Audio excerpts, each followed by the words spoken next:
लोकसभा चुनाव से पहले अखिलेश और राहुल का टूटा गठबंधन। अखिलेश के एक बयान से कांग्रेस को लगा बड़ा झटका।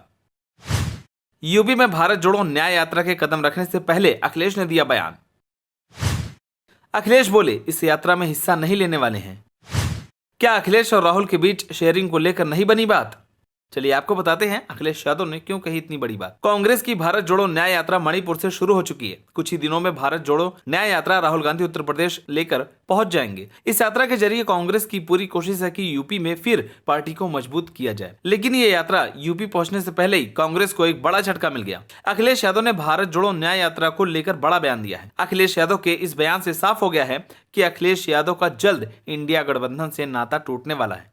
माना जा रहा है कि सपा प्रमुख अखिलेश यादव इस यात्रा में हिस्सा नहीं लेने वाले हैं। एक कार्यक्रम के दौरान मीडिया से बात करते हुए अखिलेश यादव ने कहा कि हमें ना बीजेपी वाले बुलाते हैं और ना ही कांग्रेस वाले।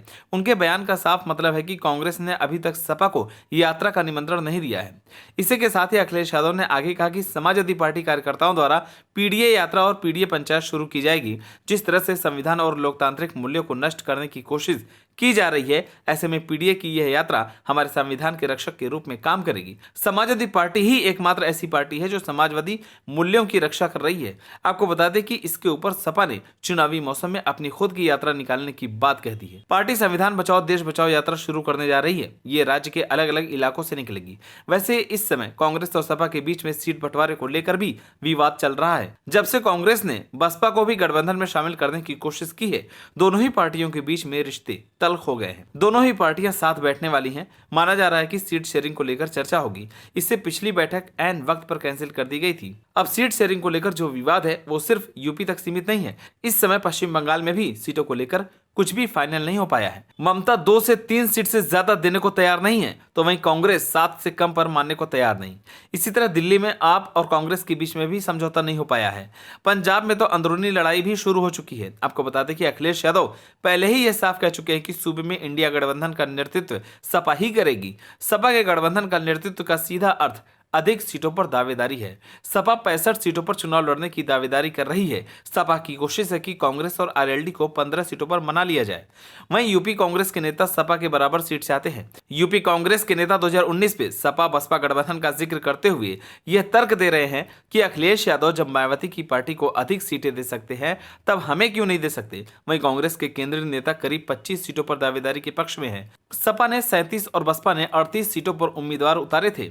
आरएलडी के हिस्से 3 सीटें आई थी। सपा बसपा आरएलडी के गठबंधन ने सोनिया गांधी की सीट रायबरेली और अमेठी में राहुल गांधी के खिलाफ उम्मीदवार नहीं उतारे थे। तब सपा ने 18% वोट शेयर के साथ 37 में से 5 सीटें जीती थी और 31 सीटों पर पार्टी के उम्मीदवार दूसरे स्थान पर थे।